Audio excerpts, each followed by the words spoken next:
Bible కొరస్పడదాం. పఠింప శ్రేష్ఠ గ్రంథము Bible, పఠింప శ్రేష్ఠ గ్రంథము Bible, అనుదినము పఠించిన ప్రేమతోడ నడుపును, ఓ పఠింప శ్రేష్ఠ గ్రంథము Bible. The best book to read is the Bible. The best book to read is the Bible. If you read it every day, it will help you all the way. Oh, the best book to read is the Bible. दुनिया में सबसे प्यारे पुस्तक Bible, दुनिया में सबसे प्यारे पुस्तक बाइबल, पढ़े तो उसका रोज बरोज सामने करके कोई ना हो, ओ दुनिया में सबसे प्यारे पुस्तक बाइबल. చాలా మంచిదండి. ఈ దినాలకి ఉన్న ప్రత్యేకత ఏంటంటే యేసు ప్రభువారు యెరూషలేములోనికి విజయవంతంగా ప్రవేశించారు. ఆ కారణాన్ని బట్టి ఈ ఆదివారానికి మట్టల ఆదివారం అని కూడా పేరుంది. ఈ వారం నుంచి అంటే ఈ ఆదివారం నుంచి మరలా ఆదివారం దాకా చాలా చాలా ప్రత్యేకమైనటువంటి దినాలు ఇవి. ఎందుకంటే దీన్ని హోలీ వీక్, పరిశుద్ధమైనటువంటి వారం అని పిలుస్తారు. ఎందుకు ఇన్ని మాటలు దీని గురించి చెప్తున్నానంటే బైబిల్ గ్రంథంలో యేసయ్య 33.5 సంవత్సరాల జీవితాన్ని గురించి వ్రాయబడిన దానికంటే ఈ ఆఖరి వారం గురించి రాయబడింది ఎక్కువ. ఆఖరి వారంలో జరిగిన ప్రతి సంఘటన కూడా నమోదు చేయబడింది బైబిల్లో.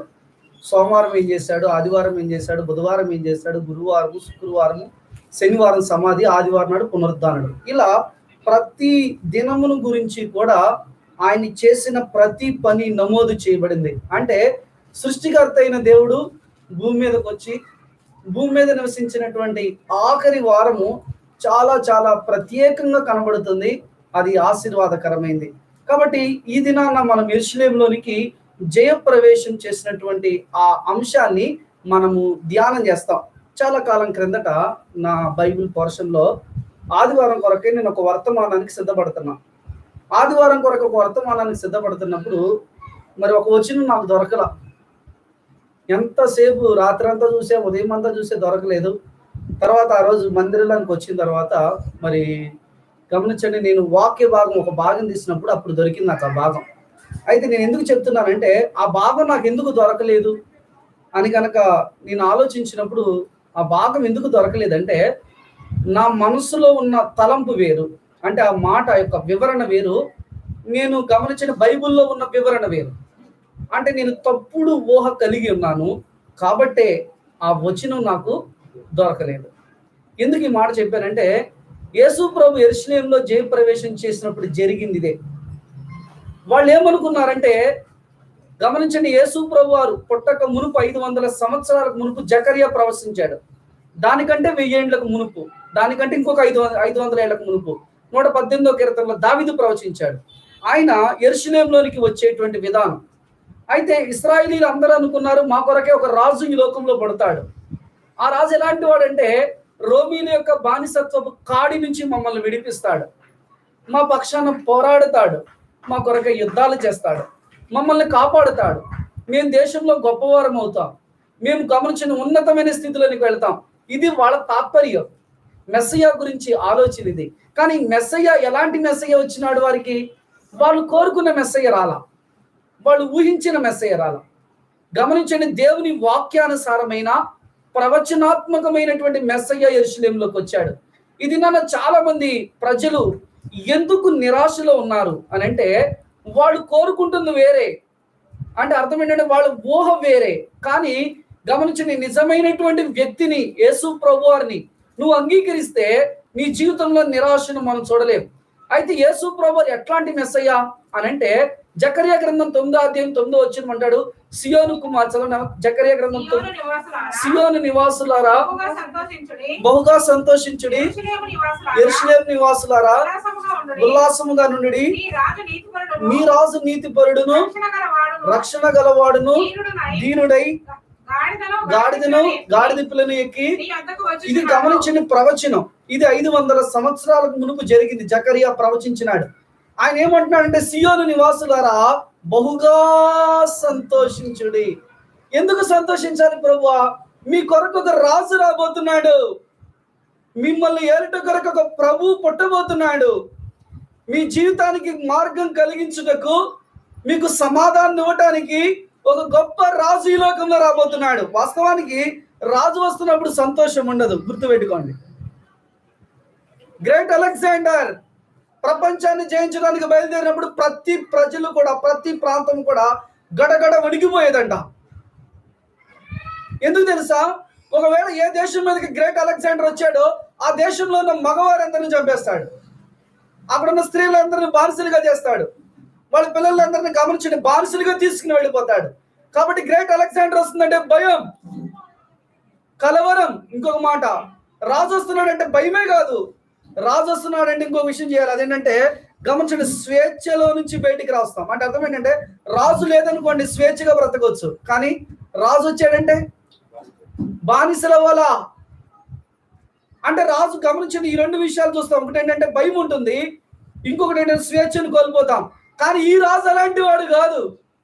ఈ రాజు ఎలాంటి వాడంటే, ఈ రాజు గురించి మన 9:9 రాయబడింది, ఇదిగో నీ రాజు వస్తున్నాడు. అయితే యెరూషలేము నివాసులారా బహుగా సంతోషించండి. రాజు వస్తే ఎందుకు సంతోషం? ఎందుకు సంతోషమో నేను ఈ 3 విషయాలు చెప్తాను. ఈ రాజు యొక్క ప్రత్యేకత ఏంటో. మొట్టమొదటిగా ఈ రాజు ఎలాంటి వాడంటే, చూడండి, మనం చదివిన జకర్యా 9:9, సియోను నివాసులారా బహుగా సంతోషించుడి, యెరూషలేము నివాసులారా ఉల్లాసముగా నుండి, నీ రాజు నీతిపరుడును రక్షణ గలవాడునై దీనుడనై. ఈ రాజు ప్రత్యేకమైన వాడు. ఈ రాజు అందరిలాంటి రాజు కాదు. ఈ రాజు అందరిలాగా ప్రభుత్వం చేసే రాజు కాదు. ఈ రాజు అందరిలాగా మరణం కరుంచని చంపడానికి వచ్చే రాజు కాదు. ఈ రాజు చాలా ప్రత్యేకమైన వాడు. ఈ రాజు యొక్క ప్రత్యేకతలు ఏంటి? చాలా మందికి చాలా ప్రత్యేకతలు ఉంటాయి. ఆయా రకాల రాజ్యాలు మనం భూమి మీద చూసినప్పుడు, భూమి మీద చాలా మంది రాజులు ప్రభుత్వం చేశారు. గమనించి నెబుకద్నెజరు, అలెగ్జాండర్, రోమా ప్రభుత్వం, గమనించండి హిట్లర్, ఇలా గొప్ప గొప్ప వారి భూమిని పరిపాలించారు. అయితే ఏ రాజుకు లేని ప్రత్యేకత, ఏ రాజుకు లేని విశిష్టత, ఏ రాజుకు లేని గొప్పతనం ఈ రాజుకు ఉంది. ఈ రాజు ప్రత్యేకమైన వాడు. ఎందుకు తెలుసా? ఈ రాజు యొక్క ప్రత్యేకత, మొదటి ప్రత్యేకత ఏంటంటే, ఈయన సేవ చేయటానికి వచ్చిన రాజు. ఈ రాజు అండి ఈయన. రాజు వచ్చేది దేనికి? రాజు వచ్చేది దేనికి తెలుసా? రాజు వచ్చేది అధికారం చెలాయించడానికి వస్తాడు. రాజు గమనించడం, మన మీద ఆజ్ఞలు జారీ చేయడానికి వస్తాడు. రాజు వచ్చేది దేనికి తెలుసా? మన చేత ఊడికం చేయించుకోవడానికి వస్తాడు. కానీ ఈ రాజు అలాంటి వాడు కాదు. ఈ రాజు అలాంటి వాడు కాదు. ఈ రాజు యొక్క ప్రత్యేకత ఏంటంటే, ఈయన సేవ చేయడానికి వచ్చాడు. అందుకే భారవాహిక అయినటువంటి గాడిదకి వస్తున్నాడు. అంటే అర్థం ఏంటి? ఆయన ఒక పరిచారకుడు. సమస్త మానవాళికి సేవ చేయడం కొరకై ఈ లోకానికి వచ్చినాడు. ఇంతటి గొప్ప రాజుని ప్రపంచం చూడలే. ఇలాంటి రాజుని ఎవరు గ్రహించలే. కాబట్టి ఈ రాజు యొక్క ప్రత్యేకత ఏంటంటే, ఈయన సేవ చేయడానికి వచ్చాడు. అందుకే యేసు ప్రభువారు మార్కు సువార్తలో సువర్ణ అక్షరాలతో రాసుకుని ఒక మాట చెప్పినాడు. చూడండి, బైబిల్ గ్రంథంలో కొన్ని మాటలు ఉంటాయి. ఆ మాటలు ఎలాంటివంటే, వాటిని గమనించి నోటితో చెప్తే సరిపోదు, రాస్తే సరిపోదు, దాన్ని సువర్ణ అక్షరాలతో రాసుకోవాలా. అలాంటి మాటల్లో ఒక మాట ఏంటి తెలుసా? మనిషి కుమారుడు పరిచారం చేయించుకున్నటకు రాలేదు, కానీ దేని కొరకు వచ్చాడంట? ఇదేంటండి? రాజు పరిచర్య ఎలా చేస్తాడు? రాజు అధికారం కదా, సింహాసనం మీద ఉంటాడు కదా, ప్రభుత్వం కదా చేసేది. కానీ ఈ రాజు అలాంటి వాడు కాదు. ఈ రాజు సర్వ మానవాళి పాప క్షమాపణ కొరకై పరిచర్య చేయడానికి వచ్చాడు. అందుకే భారవాహి మీద గాడిద మీద ఇచ్చినాడు. అబ్బా చూడండి, ఎన్ని రథాలు లేవు ప్రపంచంలో. రాజు వస్తున్నాడంటే ఆ మధ్య చంద్రబాబు నాయుడు గమనించిన ముఖ్యమంత్రి అయినప్పుడు కొన్ని కోట్లు ఖర్చు పెట్టాడంట ప్రమాణ స్వీకారానికి. ఆర్భాటం ఉంటుంది, ప్రజలు వస్తారు, వాయిద్యాలు వాయించే వాళ్ళు వస్తారు, గమనించిన ప్రజలు వస్తారు, అరిచే వాళ్ళు ఉంటారు, రకరకాల ప్రజల మధ్య గమనించని ఎంత చేసేది ఏం తెలుసా? మిమ్మల్ని ఏలటానికి వస్తున్నా, నా కిందకి రండి. వాళ్ళందరూ డబ్బులు కొట్టేది ఏం తెలుసా? ఇక నుంచి నీకు బానిసలం, ఇక నుంచి నీకు బానిసలం, ఇక నుంచి నీకు బానిసలం అనటానికి. కానీ ఈ రాజు అలాంటి వాడు కాదు. ఈ రాజు అలాంటి వాడు కాదు. ఈ రాజు ఎలాంటి వాడు అంటే సేవ చేయడానికి వచ్చిన రాజు. అందుకే అనేకుల ప్రాణముల విమోచన కొరకై గమనించిన భారవాహికమైన గాడిద మీద వచ్చినాడు. ఇంకా బాగా చెప్పమంటారా? యోహాను సువార్త 13వ అధ్యాయం చూడండి. గమనించండి, శిష్యుల పాదాలు ఎవరెవరి పాదాలు కడిగినాడండి? ఎవరెవరి పాదాలు కడిగినాడు చూడండి. 12 మంది శిష్యుల పాదాలు చూస్తే ఒక వ్యక్తి ఎలాంటి వాడంటే గమనించండి, ఏసయ్యా నేను ఎలా కనబడుతున్నానయ్యా, నేను ఏసై నమ్మడానికి ఆయన చేతులు నేను ఏలేటలా, నా చేతిలో ఇంకో వ్యక్తి ఉన్నాడు. చాలా గమనించండి, ఇతను గరుడని చెప్పొచ్చు. ఏంటి తెలుసా? ఇంకొక 5 నిమిషాలు అమ్మేస్తాడు అయ్యారిని, ఏసైని అమ్మేస్తాడు. ఇంకొక గరుడు ఉన్నాడు, ప్రభువా నీ కొరకు నేను ప్రాణం పెడతాను ప్రభువా అన్నాడు. ప్రాణం పెడతాను ప్రభు నీ కొరకు. ఏమన్నాడు తెలుసా? ఆయన ఎవరు? ప్రాణం పెడతానన్నావు కదరా. అప్పుడే ఇంకొంతమంది అయితే గప్చి వీళ్ళందరూ ఎలాగైపోయారంటే ఇంట్లో గడ పెట్టుకుని తాళం వేసుకుని ఎక్కడ బయట కనబడట్లేదు. ఎందుకంటే యూదుల భయం. అసలు యేసు ప్రభు శిష్యులు, మేము శిష్యులమే కాదు, మాకు ఆయనకి ఏ సంబంధం లేదు, రూమ్లో ఉండిపోయారు వీళ్ళు. ఎలాంటి వారి పాదాలు కడిగారు? మనకు ఆశ్చర్యం వేస్తుంది. ఆయన యొక్క గమనించండి సేవా జీవితాన్ని గురించి చూసినప్పుడు అంటే అర్థం అంటే ఈ రాజు ప్రత్యేకమైన వాడు. ఎందుకంటే ఈ రాజు సేవ చేయడానికి వచ్చాడు. ఇది మొదటి విషయం. ఈ రాజు ప్రత్యేకత ఇంకొకటి ఉంది. అదేంటంటే చదవండి మరలా జకర్యా గ్రంథం 9:9. జకర్యా గ్రంథం 9:9. సియోను నివాసులారా బహుగా సంతోషించుడి, యెరూషలేము నివాసులారా ఉల్లాసముగా ఉండుడి. ఈ రాజు నీతిపరుడును రక్షణ గలవాడును. ఎట్లాంటి రాజు అంట? రాజు దీనుడు అంట. రాజు దీనుడు ఏంటండి బ్రదర్? రాజు ఎలాంటి వాడు? రాజు అంటే రాజస్సు ఉట్టిపడాలా, రాజు అంటే మీసం మెలవేలా, రాజు అంటే తొడగొట్టాలా. ఇది రాజు లోకంలో. కానీ ఈ రాజు అలాంటి వాడు కాదు. రాజు అంటే అహంకారం. మాటలో ఉంటుంది అహంకారం. టీవీగా నడుస్తాయంట 4 టీవీగా నడుస్తుందంట రాజు. కానీ ఈ రాజు అలాంటి వాడు కాదు. ఈ రాజు ఎలాంటి వాడు అంటే దీనుడు అంటే వినయము గలవాడు. గమనించండి, ఎంత వినయము గలవాడంటే ఆయన దీనత్వాన్ని గురించి వర్ణించడానికి ఎవరైనా బోధకులు మాట్లాడితే అవి తక్కువే. ఈ రాజు గమనించండి, రాజు అంటే అహంకారం కలిగి ఉండాలా. కానీ ఈ రాజు ప్రత్యేకత ఏంటంటే ఈ రాజు దీనుడు కాబట్టి ఆయన ఈ లోకంలో జన్మించడానికి ఒక బీద కుటుంబంలో ఇక్కడున్న వాళ్ళు ఎవరు కూడా అంత బీదవాడు కాదు. అంత బీద కుటుంబంలో పుట్టాడు. అంతకంటే ముఖ్యంగా ఫిలిప్పీ పత్రిక 2వ అధ్యాయంలో ఆయన దీనత్వానికి వర్ణించలేము. ఏంటంటే ఆయన దేవుడు కానీ మానవుడయ్యాడు, అన్ని వదులుకున్నాడు. గమనించండి, అన్ని తగిలించుకోవడం ఇష్టపడతాం అందరం, అన్ని వదులుకోవడానికి అన్ని ఇష్టపడం. కానీ ఈ రాజు అలాంటి వాడు కాదు. ఈ రాజు ఎలాంటి వాడు అంటే దీనుడు అంటే వినయము గలవాడు. ఇది 2వ మాట. 3వది ఈ రాజు యొక్క ప్రత్యేకత చూడండి, మరలా చదవండి. జకర్యా గ్రంథము 9. సియోను నివాసులారా బహుగా సంతోషించుడి, యెరూషలేము నివాసులారా ఉల్లాసముగా ఉండుడి. ఏం మీరు మాట అండర్లైన్ చేయండి, చక్కగా రాసుకోండి అన్నమాట.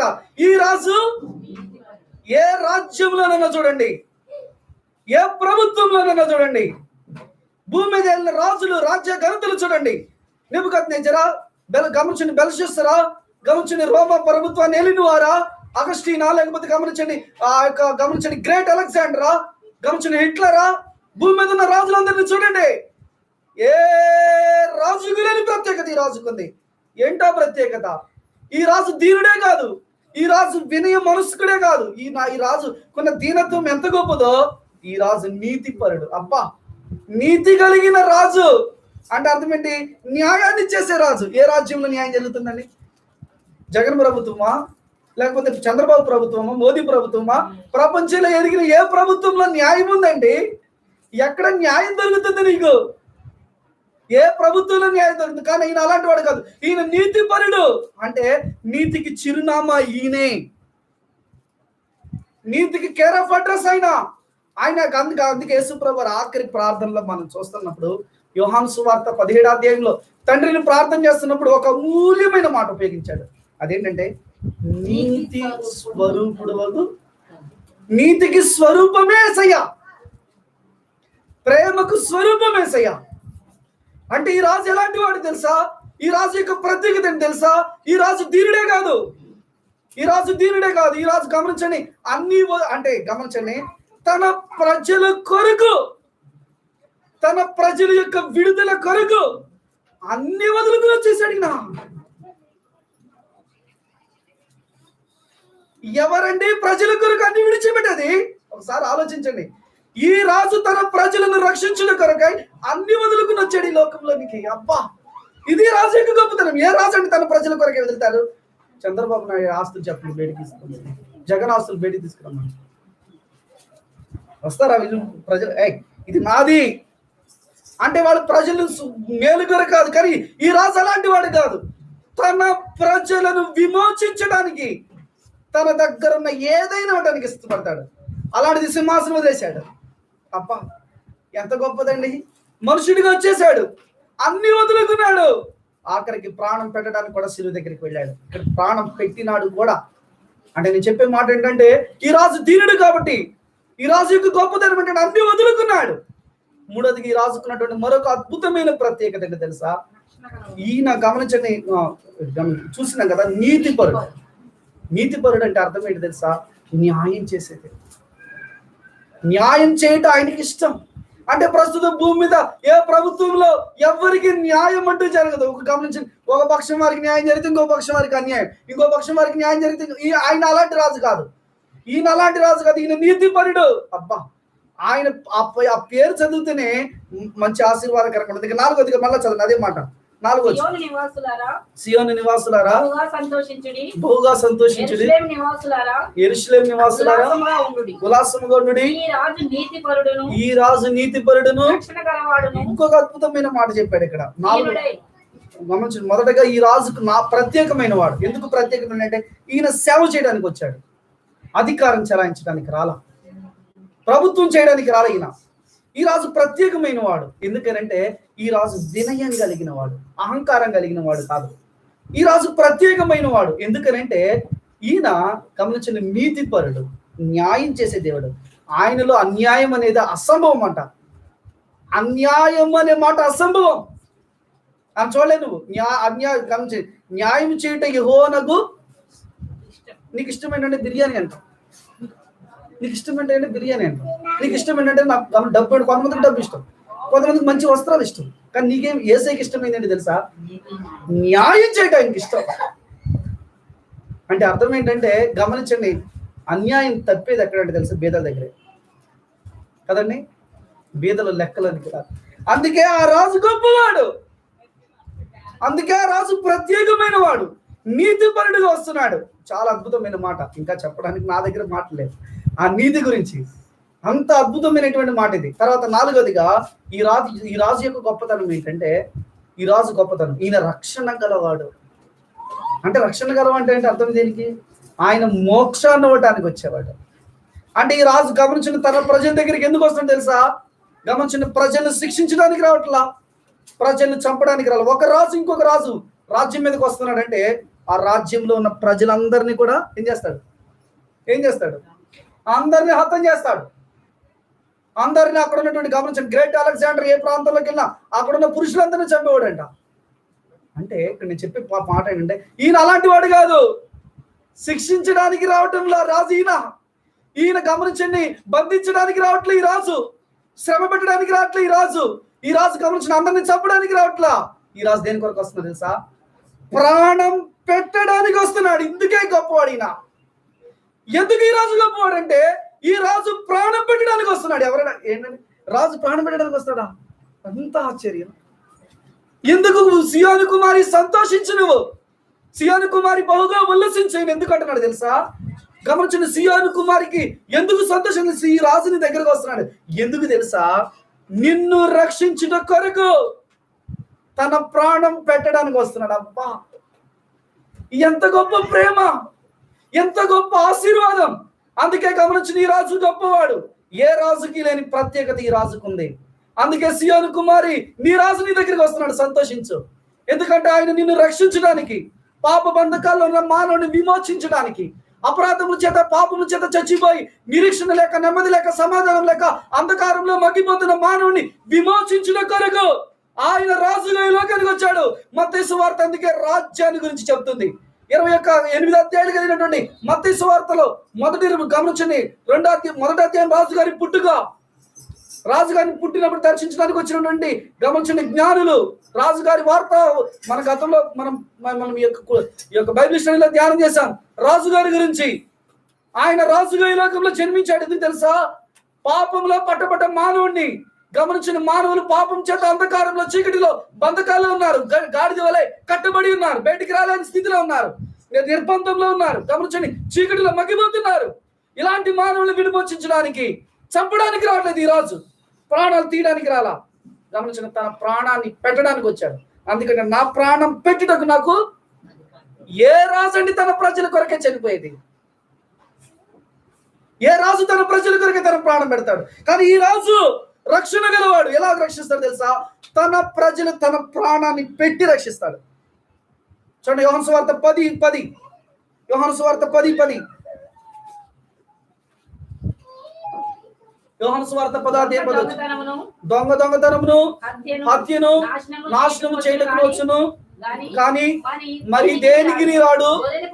గొర్రెలకు జీవము కలుగుటకును, అది సమృద్ధిగా కలుగుటకును, గొర్రెలకు జీవం కలగ చేయడానికి వచ్చాడు. గొర్రెలకు జీవం ఎలా కలుగుతుంది తెలుసా? చూడండి ఇదే యోహాను సువార్త 10వ అధ్యాయంలో చూడండి, నేను గొర్రెలకు మంచి కాపరిని, మంచి కాపరి తన గొర్రెల కొరకే ప్రాణం పెడతాడు. యోహాను సువార్త 10వ అధ్యాయం 11వ వచనం.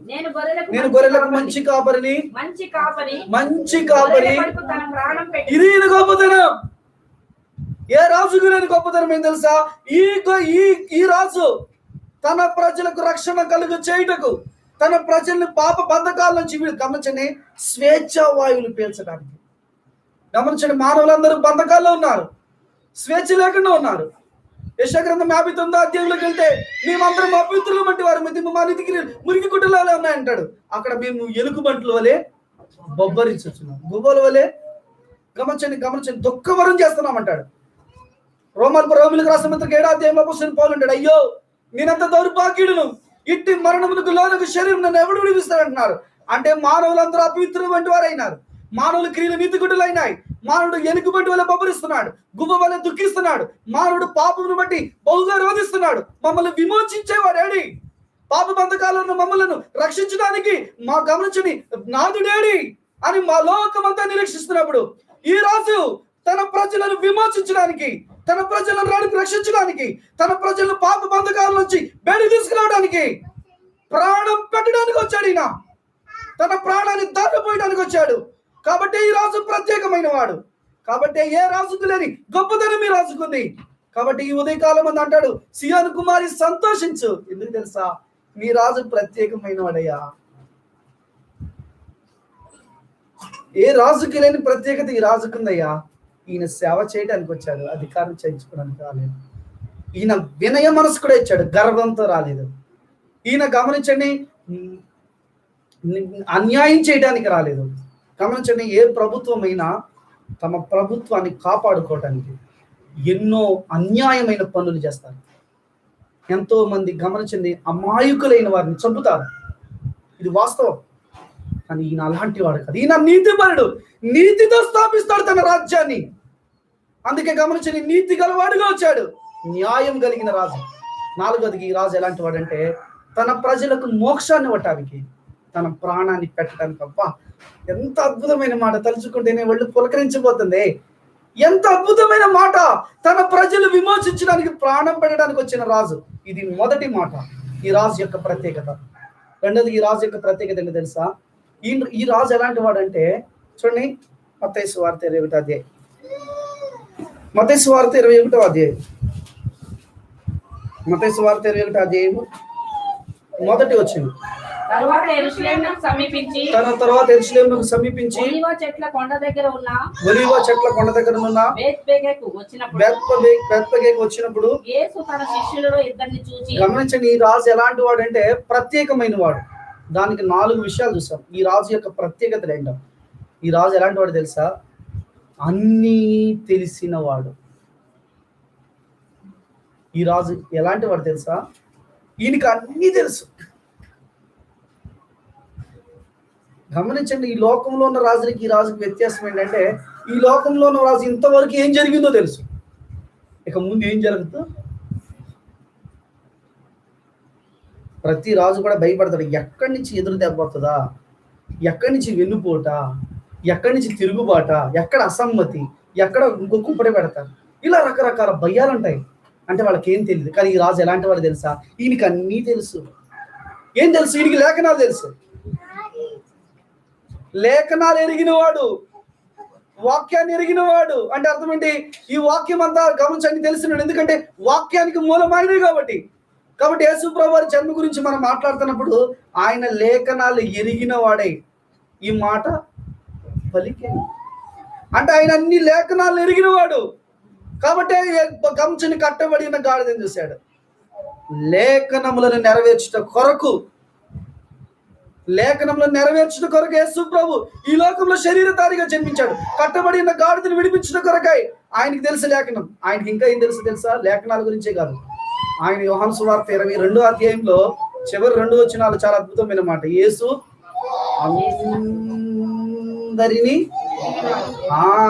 అందరినీ ఎరిగినవాడు. ఇప్పుడు జయము జయము జయము జయము జయము అంటున్నారు కదా. హోసన్నా ప్రభు పేరు వచ్చేవాడిని కాక. అంటే వారం రోజుల క్రితం జయము అన్నటువంటి ఈ రాజుని గమనించిన వారం రోజుల తర్వాత అంటారు సిలువ వేయము, సిలువ వేయము, సిలువ వేయము. ఆదివారం అంటాం ప్రభువానికి జయం, ఆదివారం అంటాం ప్రభువానికి స్తోత్రం, ఆదివారం అంటాం ప్రభువానికి వెనకాల నేను ఉంటా, సోమవారం మొదలెడతాం. ఇక మన జీవితం చూడాలా అంటే అర్థం ఏంటంటే ఎలాగూ ప్రభుని చేయమంటామో అదే పెదాలతో మనం మాట్లాడతాం, మన నోరు తెరుస్తాం. అయ్యో ఎంత భయంకరమైన స్థితి. గమనించండి, అలాంటి వాళ్ళందరినీ ఎరిగిన వాడు యేసు. అందుకే 139వ కీర్తనలో మనం చూసాం ఆయన సర్వజ్ఞాని, సర్వవ్యాప్తి. అంత మాత్రమే కాదు, సర్వశక్తిమంతుడు. ఆయనకు అన్నీ తెలుసు అంట. గమనించి నేను కూర్చోవడం తెలుసు, నేను నుంచోవడం తెలుసు, నేను మాట్లాడడం తెలుసు, నేను నడవడం తెలుసు. ఇంకా బాగా తెలిసే నా హృదయంలో ఉందో తెలుసు, నేనేం మాట్లాడుతున్నా. ఆయనకు అన్నీ తెలుసు. గమనించండి, మందిరంలోకి వచ్చి మన గురించి ఏం తెలియదు అనుకుంటున్నారా? పిల్ల అనుకుంటుంది నేను సూపర్, నన్ను ఎవడ కూడా చూడటం నాలాగా నేను దొరుకుతానేంటి మనం అనుకోవచ్చు, మనం దాక్కోవాలని. కానీ ఈయన అన్ని ఎరిగినవాడు, లేఖనాలను ఎరిగినవాడు. లేఖనాలను కాదు, మనుషుల ఆంతర్యాలను ఎరిగినవాడు. గమనించండి, తన ప్రాణం పెట్టడం కూడా తెలుసు. అందుకే యేసు ప్రభు శిష్యులతో చెప్తున్నాడు, ఇక నా సమయం, నా గంట, నా గడియ వచ్చేసింది. అంటే అర్థం ఏంటంటే గమనించండి, తన ప్రాణం పెట్టబోయే రోజు తనకి సమయం అని తెలుసు ఆయనకి. అందుకే గమనించిన ఈ రాజు ప్రత్యేకవాడు. అందుకే ఇక్కడున్న వాళ్ళందరినీ తెలుసు ఆయనకి. నేను ఏ మనస్తత్వంతో మందిరానికి వస్తున్నానో, ఏ ఉద్దేశాలు నా హృదయంలో ఉన్నాయో, నేను ఎలాగో ప్రభుని సేవిస్తున్నానో ఇవన్నీ ఆయనకి తెలుసు. నేను దాచుకోవాల్సిన అవసరం లేదు. అందుకే 139వ కీర్తనలో ఆఖరిగా దావీదు ఏమంటాడంటే, ప్రభు నీవు నాకు అన్నీ తెలుసు కాబట్టి నేను నీకు సరెండర్ అయిపోతాను. కాబట్టి ఇప్పుడు మనం ఏం చేయాలి తెలుసు. గమనించండి, ఆయనకు అన్నీ తెలుసు, లేఖనాలను ఎరిగినవాడు, సమస్తాన్ని ఎరిగినవాడు. ఇంకో అద్భుతమైన మాట, ఈ రాజు యొక్క ప్రత్యేకత ఏంటంటే, మరలా చూడండి, జకర్యా గ్రంథం 9:9, సియోను నివాసులారా బహుగా సంతోషించుడి, యెరూషలేము నివాసులారా ఉల్లాసముగా ఉండుడి. ఈ రాజు నీతిపరుడును రక్షణ గలవాడును దీనుడై గాడిదను పిల్లని ఎక్కి. ఈ రాజు ఎలా వస్తున్నాడు తెలుసా? ఈ రాజు యొక్క 3వ ప్రత్యేకత, మొదటి ప్రత్యేకత, ఈ రాజు ప్రత్యేకమైన వాడు. ఏ రాజు ఈ రాజు లాంటి వాడు లేడు. ఈ రాజు ఎలాంటి వాడు అంటే అన్ని ఎరిగిన వాడు. లేఖనాలు తెలుసు, మనుషులు తెలుసు, ప్రపంచం యొక్క మనుగడ తెలుసు. గమనించండి యేసు ప్రభు వారు గమనించండి, సిలువ వేస్తున్నప్పుడు అన్ని యేసు ప్రభు వారి చేతుల్లో ఉన్నట్లుంటాయి. అవునా కదండి? దోషిని గమనించండి, యేసు ప్రభు దోషిలా కనబడ్డ అక్కడ. యేసు ప్రభు వారు గమనించిన అన్ని తన చేతిలో ఉంటాయి. పేతురుతో అంటాడు ఏమని? కోడి కుయిక మునుపు ముమ్మారు నీవు నన్ను. పిలాతుతో గమనించి నిన్ను విడుదల చేయటకు నాకు అధికారం కలదంటే యేసయ్య ఏమంటాడు?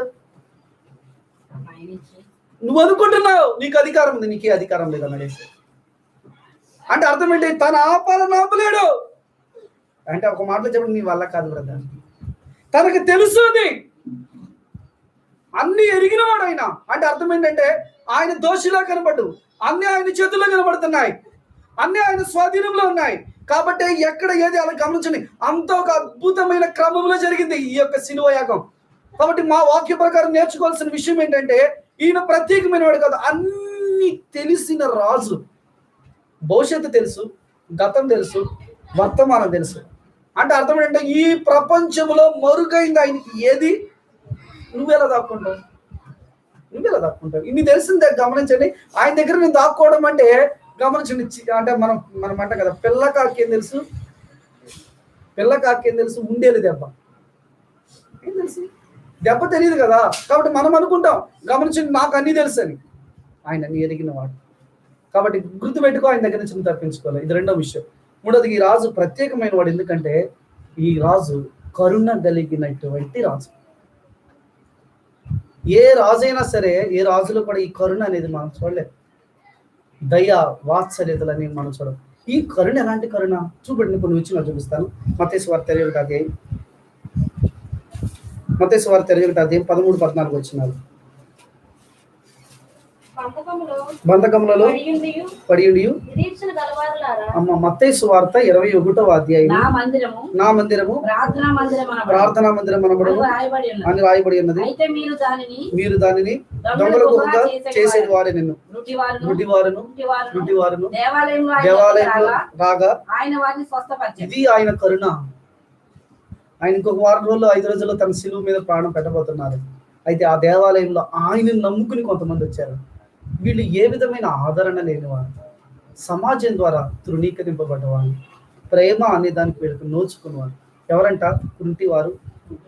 గుడ్డివారు.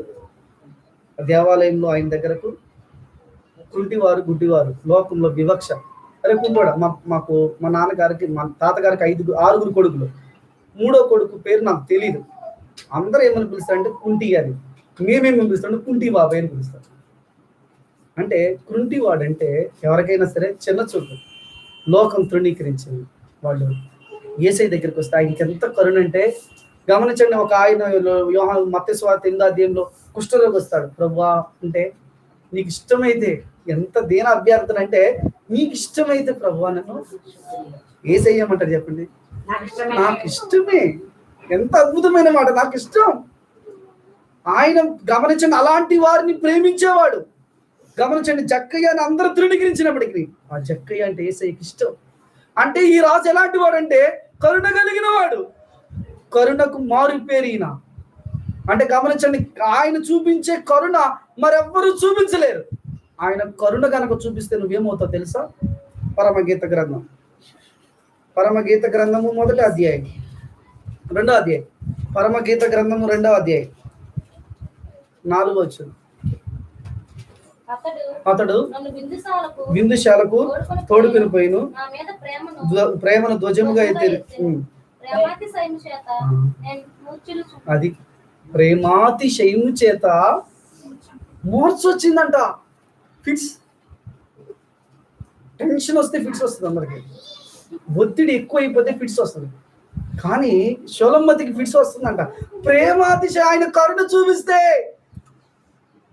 ఆ కరుణ ఇంకా ఎవరు గమనించిన అలాంటి కరుణ చూపించలేరు. అందుకే ఆయన కరుణ గలవాడు, ప్రేమ గలవాడు. ఆయన ప్రేమ సాటి లేదు. అందుకే ఈ రాజు చాలా విశిష్టమైనటువంటి వాడు. అందుకే ఈ రాజు ఎలాంటి కరుణ గలవాడు. కాబట్టి కుంటివారు వచ్చారు. ఈ రాజుకున్న కరుణ ఇంకా అద్భుతమైంది. ఇంకొక వచనం చూస్తాం. యోహాను స్వార్త, లూకా స్వార్త 19వ అధ్యాయం. లూకా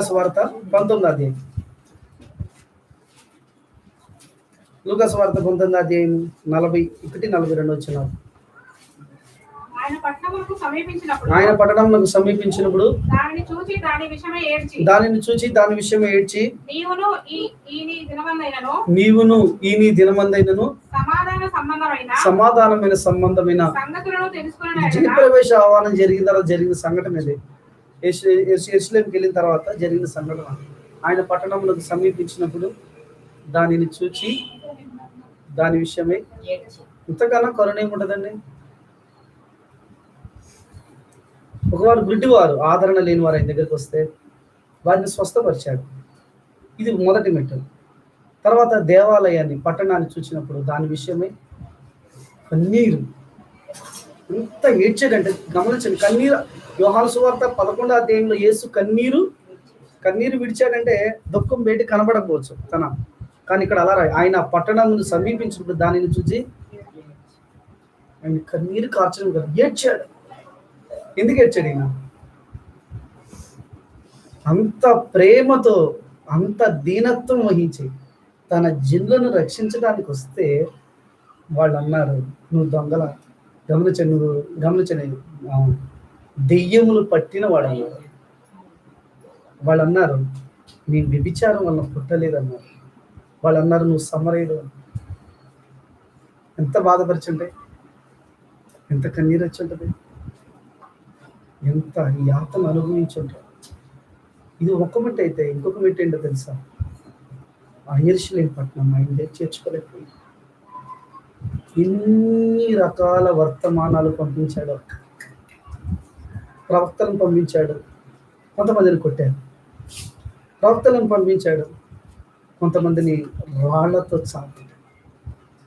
ఇది ఇప్పుడు ఆయన వచ్చాడు, నన్ను చేర్చుకుంటారు, వీళ్ళు నా బిడ్డలు కదా, నేను సృజించాను కదా, వాగ్దానాలు ఇచ్చాను కదా, వీళ్ళు నన్ను చేర్చుకుంటారు అనుకుని వచ్చాడు.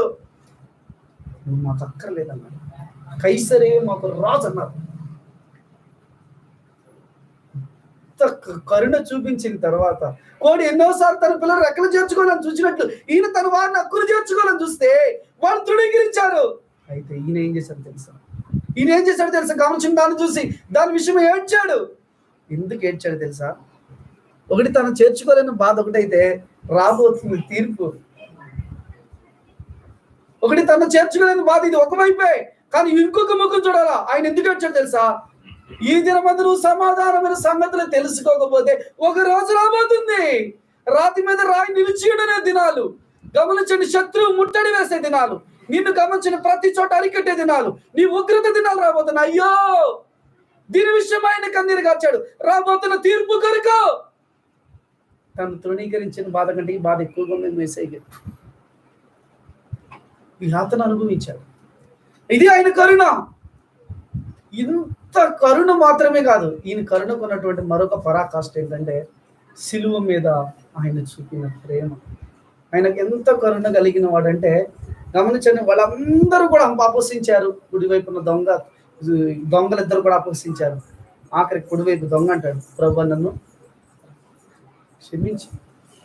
ఈ ఒక్క మాటకి ప్రభు సార్ చూడండి, ఆయనకి ఎంత కరుణ అంటే, కరుణకు గమనించండి ఉదాహరణ, కరుణకు కేర్ ఆఫ్ అడ్రస్ ఏమంటాడంటే, ఇప్పుడే నేడు నాతో కూడా సరే కుసేపు పశ్చాత్తాపడు, ఏడు కన్నీరు కారు, నేను తీసుకెళ్తాను, కుసేపు పశ్చాత్తాపడు అనలేదండి ఈయన.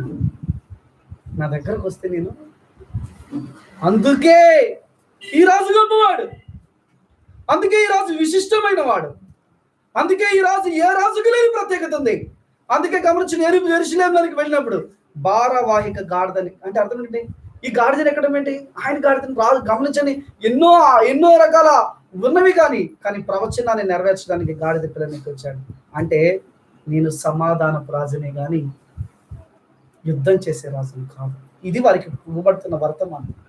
జకరియా గ్రంథంలో ఇవ్వబడ్డ వర్తమానం. వాళ్ళ గాడిద పిల్లని ఎక్కి ఎందుకు వస్తున్నాడంటే ఆయన సమాధానపు రాజుగా వస్తున్నాడు. అయితే వారికి గ్రహించలేకపోయారు. గమనించండి, ఈ రాజు యొక్క ప్రత్యేకతలు వాళ్ళు గుర్తించలేకపోయారు. కాబట్టి ఈ రాజును వాళ్ళు తృణీకరించారు, ఈ రాజును వాళ్ళు వద్దనుకున్నారు, ఈ రాజును వాళ్ళు తృణీకరించి వద్దని మాకు కైసరే రాజని యేసు ప్రభువుని సిలువ వేయడానికి అప్పగించాడు. అయితే యెరూషలేములోకి ప్రవేశించేటప్పుడు కొంతమంది జయము జయము జయమని ప్రభుని స్తుతిస్తూ వచ్చారు. అయితే ఈ రాజు ఇప్పుడు నీ దగ్గరకు వచ్చాడు. ఈ రాజు నీ హృదయం అనేది తలుపు తడుతుంది. ఈ రాజు నీ హృదయంలో ఉండాలని ప్రభు కోరుతున్నాడు. అయితే ఈ రాజు కొరకే నేనేం చేయాలి? ఈ రాజు విషయంలో నా బాధ్యతలు 3 ఉన్నాయి. మొదటగా ఈ రాజును నువ్వు అంగీకరించు. నువ్వు ఈ రాజును అంగీకరించకపోతే, ఈ ప్రభు కనుక నువ్వు స్థలం ఇవ్వకపోతే, ఈ నీ హృదయంలో యేసయ్యకు గనక అవకాశం ఇవ్వకపోతే, గమనించండి, వాళ్ళు అంగీకరించలా, వదులుకున్నారు. కానీ తీర్పు అయితే మాత్రం ఖచ్చితంగా వచ్చింది. 70 సంవత్సరాలకి యెరూషలేము మొత్తం నాశనం చేయబడింది. తప్పించుకోలేదు. ఈ రాజుని దగ్గరకు వస్తున్నారు. వాళ్ళు చిన్న పిల్లలు అరుస్తున్నారు, హోసన్నా జయం, హోసన్నా జయం, హోసన్నా చేయమంటే వాళ్ళ పరిశీలన మండివి. ఏంటి శిశు ఆపండి, అది ఆపండి అక్కడ. ఏంటి ఏం మాట్లాడుతున్నారు అర్థమవుతుందా మీకు? యేసయ్య అన్నాడు ఒక మాట, మీరు మౌనంగా ఉంటే రాళ్ళు అరుస్తాయి, రాళ్ళు కేకలు వేస్తాయి. మీరు మౌనంగా ఉంటే రాళ్ళు కేకలు వేస్తాయి అన్నాడు. అంటే గమనించండి, ఆయన గమనించండి, రాబోతున్న స్థుతి గురించి చెప్పింది. చిన్న పిల్లవాడి వల్ల నువ్వు కూడా యేసయ్యని అంగీకరించు. ఆ చిన్న పిల్లలు ప్రభుని అంగీకరించారు. నువ్వు అంగీకరిస్తావా? దీనుడే నీ హృదయం అనే వాటికి కలుగుతున్నాడు. ఎన్నో సంవత్సరాల నుంచి వింటున్నావు, ఆయన రాజు గురించి ఎన్నో వర్తమానాలు విన్నావు, కానీ విజయవంతమైన రాజుగా నీ దగ్గరకు వస్తున్నాడు. నువ్వు అంగీకరిస్తే నీలోనికి వస్తాడు. కాబట్టి నువ్వు విధేయతతో ఆయనను తలుపుతి. రెండోది, ఈ రాజుకి 2 బాధ్యత ఉన్నాయి. ఈ రాజును నువ్వు ఆరాధించు, ఈ రాజును ఘనపరచు. 45 కీర్తనలు అంటాడు, ఈ రాజు నీ ప్రభు ఇతడు సౌందర్యం కోరినవాడు, ఇతనికి సరెండర్ అయిపో. ఈ రాజును ఆరాధించు, ఈ రాజుని ఘనపరచు. ఎందుకంటే ఘనపరచబడుటకు యోగ్యుడినా ఈయన మాత్రమే ఆరాధింపబట్టుకు యోగ్యుడు. ఎందుకంటే నీ విమోచన కొరకు, నీ జీవం కొరకు, నీకు కావలసిన వాటిని కొరకు ఇచ్చిన వాడినా. కాబట్టి ఈయన ఏం చేయాలి తెలుసా? నీవు ఈ రాజుని నువ్వు ఘనపరచాలా, ఈ రాజు నువ్వు మహిమపరచాలా, ఈ రాజు నువ్వు ఆరాధించాలా.